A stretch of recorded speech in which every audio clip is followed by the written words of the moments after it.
اور اس طرح دونوں کے اندر تفریق ڈال دیں، تو اس کے پاس اور منہ لے کر آیا، اس کے پاس اور منہ لے کر کے آیا۔ لوکی مینوں منہ آتے خول چڑھا کے مل دے دیں، ویکھن نو کتنے مٹھے پیڑے کتنے دل دے دیں۔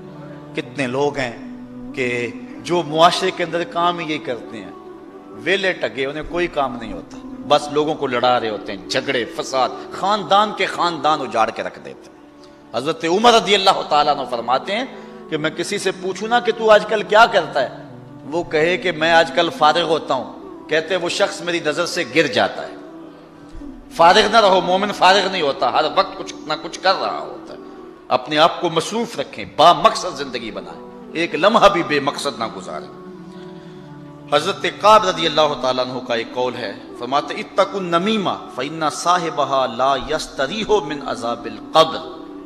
کہا چغل خوری سے بچ جانا، اس لیے کہ جو چغل خور ہے وہ عذاب قبر سے نجات نہیں پا سکتا ہے، وہ عذاب قبر میں ہی جو ہے مبتلا رہتا ہے۔ اگر کوئی شخص غیبت کرے کسی کی یا چغلی کرے تو اس کو روک دو، منع کر دو، کہا میرے سامنے نہ کر۔ حضور علیہ السلام نے ارشاد فرمایا، جس کو حضرت امام ابو داؤد نے روایت کیا، فرمایا لا یبلغنی احد عن اصحاب شیئا فانی احب ان اخرج الیہم وانا سلیم الصدر۔ حضور نے فرمایا کہ میرے سامنے آ کر میرے صحابہ کی کوئی بات نہ کیا کرے، ان کی کوئی چغلی اور غیبت نہ کیا کرے میرے سامنے، اس لیے کہ میں اس بات کو پسند کرتا ہوں جب میں ان کے پاس جاؤں تو میرا سینہ ان کی طرف سے صاف ہو۔ ظاہر ہے کسی شخص کے بارے میں اگر کوئی غیبت کرے گا، کوئی چغلی کرے گا تو اس شخص کے بارے دل میں میل پیدا ہو جاتی ہے۔ انسان کمزور ہے نا، اگر میرے سامنے کوئی کسی کی بات کرے گا تو میرے دل میں اس کے لیے بات آ جائے گی، اور جب میں اس سے ملاقات کروں گا تو وہ بات ملاقات کے درمیان جو محبت کی گہرائی تھی اس میں رکاوٹ بن جائے گی۔ اس لیے جب بھی آپ کسی سے ملیں تو کسی مومن کے بارے میں اس کو غلط بات نہ بتائیں۔ اور آقا کریم علیہ السلام کا سینہ تو ویسے ہی صاف ہے، یہ جو کچھ حضور نے فرمایا ہے یہ حضور نے ہماری تربیت کے لیے فرمایا ہے۔ حضور کے سینے پر تو میل آ ہی نہیں سکتا نا، حضور کا سینہ تو جو ہے وہ اتنا مطہر ہے اور اتنا پاک ہے، اللہ اکبر، اور دل اتنا طاہر ہے۔ اعلیٰ حضرت نے حضور کے ایک ایک عضو پہ سلام کہا اور تذکرے کیے، لیکن جب حضور کے دل کی بات آئی تو اعلیٰ حضرت کہنے لگے اللہ اکبر، دل سمجھ سے برا مگر یوں کہوں غنچائے راز وحدت پہ لاکھوں سلام۔ اور ایک حدیث کے لفظ ہیں، حضور نے فرمایا الا اخبرکم بشرارکم، میں تمہیں خبر نہ دوں کہ تم میں سے سب سے شریر لوگ کون سے ہیں؟ قالوا بلا، صحابہ نے عرض کی کیوں نہیں حضور، آپ ارشاد فرمائیے۔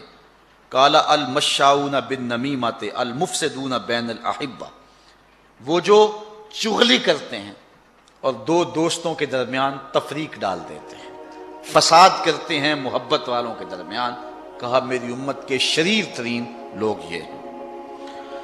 امام غزالی نے ایک بات لکھی ہے، آپ فرماتے ہیں غیبت کرنے والا، چغلی کرنے والا اگر چغلی سے توبہ کر لے، اگر توبہ کر لے چغلی سے، پھر بھی جنت میں سب سے آخر میں جائے گا۔ اگر اس نے چغلی سے توبہ کر لی تو پھر بھی جنت میں آخر میں جائے گا، اور اگر چغلی سے توبہ نہیں کی ہے پھر جہنم میں سب سے پہلے جائے گا۔ اب آپ اندازہ کر سکتے ہیں کہ یہ کتنا برا اور کتنا بڑا گناہ ہے۔ ایک حدیث میں آتا ہے کہ قیامت کے دن جب بندہ اللہ کے روبرو حاضر ہوگا تو اس کے نامہ اعمال میں کچھ بھی نہیں ہوگا، وہ دیکھے گا تو کچھ بھی نہیں، وہ کہے گا اینا صلاتی و سیامی و طاعتی، مالک میرے روزے کدھر گئے، میری نمازیں کدھر گئی، میرے نیک اعمال کدھر گئے؟ اللہ تعالیٰ ارشاد فرمائے گا ذہب اعمالک کلہ، تیری غیبتیں اور تیری چغلیاں تیرے سارے عمل کھا گئی، اب تیرے نامہ اعمال کے اندر کوئی عمل موجود نہیں ہے۔ کبائر میں سے چوتھا کبیرہ گناہ کسی پر لعنت کرنا ہے۔ کوئی کتنا بھی گناہ گار کیوں نہ ہو اس پر لعنت نہ کرو۔ حضور نبی رحمت صلی اللہ علیہ وآلہ وسلم نے ارشاد فرمایا لعن المؤمن کا قتل ہی، مومن پر لعنت کرنا ایسے ہی ہے جس طرح اس کو قتل کر دیا گیا، اتنا بڑا جرم ہے۔ اور بخاری مسلم دونوں میں روایت ہے، حضور فرمایا سباب المسلم فسوق و قتالہ کفر، مومن کو گالی دینا فسق ہے اور اس کو قتل کرنا کفر ہے۔ اور ایک روایت کے اندر ارشاد فرمایا لا ينبغي لصدیق ان یکون لعانا، کسی دوست کو یہ مناسب نہیں ہے کہ وہ دوست کو لعنت کرنے والا ہو، دوستی میں کمی بیشی ہو جاتی ہے۔ میاں صاحب فرماتے یار یاراں دا گلہ نہیں کرتے، اصل پریت جنہ دی، جب محبت ہو تو محبت میں اونچ نیچ ہوتی رہتی ہے، یہ نہیں ہے کہ تھوڑی سی بات آئی تو لان تان شروع کر دی۔ لا ينبغي لصدیق ان یکون لعانا، کسی دوست اور کسی سچے کے لیے یہ مناسب نہیں ہے کہ وہ لعان ہو، وہ لعنت کرنے والا ہو۔ اور ایک حدیث میں آتا ہے جس کو امام ابو داؤد نے اپنی صحیح میں لکھا ہے کہ جب کوئی بندہ لعنت کرتا ہے تو وہ لعنت آسمان کی طرف جاتی ہے، آسمان کے دروازے بند پاتی ہے، پھر زمین کی طرف آتی ہے، زمین کے دروازے بند پاتی ہے، پھر جس پر لعنت کی گئی ہے اس کی طرف جاتی ہے، اگر وہ اس کا اہل ہے تو لعنت اس کو پہنچتی ہے، ورنہ لعنت پھر پلٹ کے جس نے لعنت کی ہے اس پہ آ کے گرتی ہے۔ تو مت کسی پہ لعنت کریں۔ بخاری شریف کی روایت ہے، حضور کا ایک صحابی تھا، آپ جانتے ہیں کہ شراب بعد میں حرام ہوئی مدنی دور میں، پہلے بہت سارے لوگ شراب پیتے تھے چونکہ حرام نہیں تھی، اور زمانہ جاہلیت میں فخر و مباحات کے ساتھ شراب پی جاتی تھی۔ چند لوگ تھے کہ جو زمانہ جاہلیت کے اندر بھی شراب سے بچے ہیں، جس طرح حضرت علی المرتضیٰ رضی اللہ تعالیٰ عنہ، حضرت صدیق اکبر رضی اللہ تعالیٰ عنہ، حضرت عثمان غنی رضی اللہ تعالیٰ عنہ، اور کئی صحابہ ہیں۔ لیکن بہت سارے ایسے لوگ تھے کیونکہ حرمت نہیں تھی اور وہ شراب پیتے تھے، اور یہ ایک ایسی چیز ہے کہ غالب کہتا ہے کہ چھٹتی نہیں کافر منہ سے لگی ہوئی، جب حرمت آ گئی صحابہ نے مٹکے بہا دیے۔ لیکن کچھ لوگ تھے کہ جن کو اس کی عادت بہت زیادہ تھی تو ان سے تھوڑا سا مسئلہ ہوا۔ ان میں سے ایک صحابی تھا جس کا نام کچھ اور تھا لیکن لقب اس کا حمار کیا جاتا تھا، اور آقا کریم اس سے پیار کرتے تھے، اور وہ تھا ہسمکھ، حضور سے پیار کیا کرتا تھا، حضور اس سے پیار کیا کرتے تھے، اور حضور سے وہ مزاح کیا کرتا تھا اور حضور اس سے مزاح کیا کرتے تھے۔ اور جب آقا کبھی اداس ہوتے نا، صحابہ اس کو ڈھونڈ کے لے آتے، اور جو ہی وہ مسجد میں داخل ہوتا حضور دیکھ کے مسکرانے لگ جاتے، بڑا پیار کرتے۔ کبھی کبھی وہ یوں کرتا کہ مدینے کی منڈی میں چلا جاتا اور جو تازہ پھل آتا نا، نیا پھل، وہ خرید لیتا، حضور کی خدمت میں پیش کرتا، حضور اس تحفے کو قبول کرتے، خود کھاتے، صحابہ کو کھلاتے، اس کو دعا دیتے۔ 2 4 5 دن کے بعد جب دوبارہ وہ منڈی میں جاتا تو جس سے پھل لیا ہوا ہوتا، اس سے ادھار لیا ہوتا، وہ پیسے مانگتا، اس کو بازو سے پکڑتا حضور کے پاس لے آتا، عرض کرتا حضور وہ پرسوں ترسوں پھل نہیں کھایا تھا، یہ اس کے پیسے مانگ رہا ہے۔ حضور فرماتے تو نے مجھے تحفہ نہیں دیا تھا؟ عرض کرتا غریب آدمی ہوں، تحفہ کیسے دے سکتا تھا، میں نے سوچا پھل نہیں آیا ہے پہلے حضور ہی کھائیں۔ آقا کریم دعا بھی دیتے، خوش بھی ہوتے، اور پیسے بھی ادا فرما دیتے۔ کتنے مزے لوٹتا تھا، ایک مرتبہ پھل کھلا کے، وہ بھی مفت کھلا کے، 2 مرتبہ دعا لے جاتا، اور آقا خوش ہو جاتے، اور آقا کریم جو ہے وہ اس کو دیکھ کے خوش ہوتے۔ بخاری شریف کے اندر روایت ہے کہ اس نے شراب پی لی، آقا کریم کو پتہ چلا، بلایا اور اس کے اوپر شراب کی حد نافذ کروائی، اس کو جو ہے وہ 100 کوڑے مروائے۔ کچھ عرصہ گزرا تو پھر دوبارہ اس سے یہی فعل سرزد ہو گیا، چونکہ گٹی میں رچی بسی تھی، پھر دوبارہ اس نے شراب پی لی۔ تو حضور علیہ السلام کو پتہ چلا، بلایا اور پھر فرمایا نے کوڑے مارو، 100 کوڑے پھر اس کو مارے جانے لگے۔ جب ان کو کوڑے مارے جا رہے تھے، کسی صحابی کی زبان سے نکلا، اللہ اس پہ لعنت کرے، اللہ کے رسول اس سے اتنا پیار کرتے ہیں اور یہ بار بار یہ شراب پیتا ہے۔ حضور نے فرمایا خبردار، اگر اس نے شراب پی ہے تو میں کوڑے نہیں مروا رہا، خبردار اس پہ لعنت کی، اس لیے کہ یہ اللہ اور اس کے رسول سے پیار کرتا ہے۔ حضور علیہ السلام سفر پہ جا رہے تھے، ایک خاتون اونٹ پہ تھی، تو اس نے اونٹ کو ہانکا اور کہا جلدی چل تیرے پہ لعنت ہو۔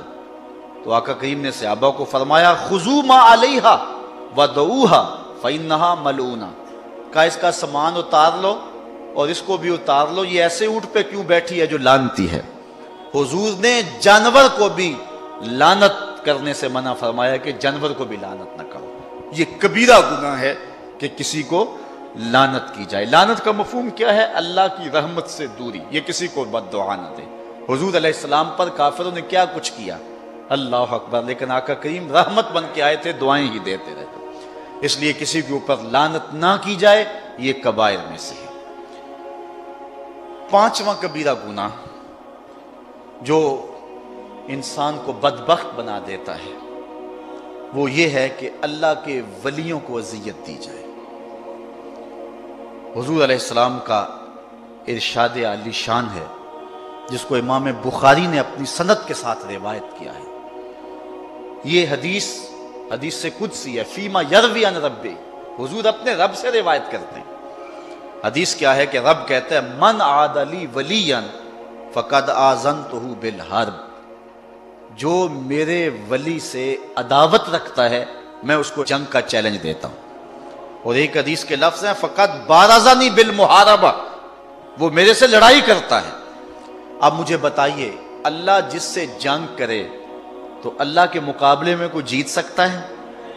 اور جب جنگ ہونا تو دشمن کی کوشش ہوتی ہے کہ اپنے مد مقابل کی سب سے قیمتی متاع کو برباد کرے۔ جو پاکستان کے دشمن ہیں نا، ان کی بری نظر پاکستان کے ایٹمی اثاثوں کی طرف ہے۔ وہ کہتے ہیں یہ سب سے قیمتی سرمایہ اس وطن کا، اس کو ہم کسی طریقے سے جو ہے وہ کیپچر کر لیں۔ جب کوئی کسی دشمن پہ حملہ آور ہوتا ہے، اس کی سب سے قیمتی متاع لوٹتا ہے۔ جو ولی سے دشمنی رکھے، اللہ کہتا ہے میری اس سے جنگ ہے، تو اللہ جس سے جنگ کرے گا سب سے قیمتی متاع برباد کرے گا نا، تو سب سے قیمتی متاع ایمان ہے۔ جو ولی کا دشمن ہوگا ایمان سلامت نہیں رہے گا، اللہ ایمان اس کا برباد کر دے گا جو ولی سے دعوت رکھے گا۔ اللہ اکبر۔ حضرت امام نبہانی حضور علیہ السلام کے ساتھ بہت پیار کیا کرتے تھے، اور انہوں نے جو جواہر البحار لکھی ہے 4 جلدوں کے اندر، جواہر البحار فی فضائل النبی المختار صلی اللہ علیہ وسلم، یہ حضور کے اوصاف پر کمال کی کتاب ہے۔ اب تو ترجمہ بھی ہو گیا، ضرور پڑھے اس کو، لا کر کے حد کر دی۔ جواہر البحار کا معنی ہے سمندروں کے موتی، کہاں کہاں سے موتی تلاش کیے ہیں اور حضور کی عظمت میں جمع کیے انہوں نے۔ جب یہ کتاب لکھی امام نبہانی نے، تو اس کتاب کے لکھنے کے صلے میں امام نبہانی کو اللہ کے محبوب نے عالم بیداری میں اپنی زیارت نصیب فرمائی۔ اس کتاب کی قدر و منزلت کا آپ اندازہ کریں۔ امام نبہانی کی بیوی آپ کی خدمت کیا کرتی تھی، جب وہ کتاب لکھتے تو کوشش کرتی نے کوئی پریشانی نہ آنے دوں، عالم دین ہے، مصطفیٰ کی نوکری کر رہے ہیں، میں گھر کے معاملات میں تو انہیں پریشان نہ ہونے دوں۔ امام نبہانی کی بیوی نے یہ اہتمام کیا کہ میں خادم دین کی نوکری کروں گی۔ امام نبہانی کو تو جو صلہ ملنا تھا وہ ملا ہی، امام نبہانی کی بیوی کو کئی مرتبہ خواب میں حضور نے اپنی زیارت عطا فرمائی کہ تو میرے ایک نوکر کی نوکری کر رہی ہے۔ اللہ اکبر۔ ایک شخص تھا مدینے میں، اس کو روزانہ حضور کی زیارت ہوتی تھی۔ ایسے لوگ ہیں، حضرت ابو العباس المرسی فرماتے ہیں، آپ فرماتے ہیں کہ اگر آنکھ جھپکنے کی مدت بھی حضور میری نظروں سے اوجھل رہیں، ما عادت لی مسلمہ، میں اس گھڑی اپنے